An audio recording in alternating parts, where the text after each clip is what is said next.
Okay, we're working on 71 Porsche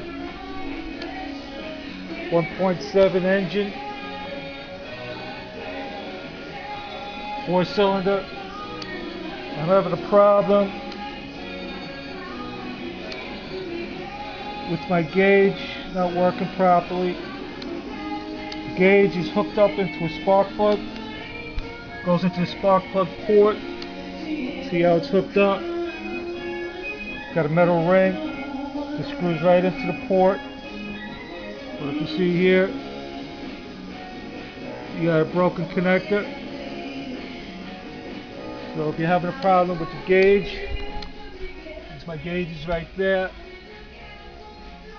Temperature gauge is fluctuating, so I'm going to repair the cable.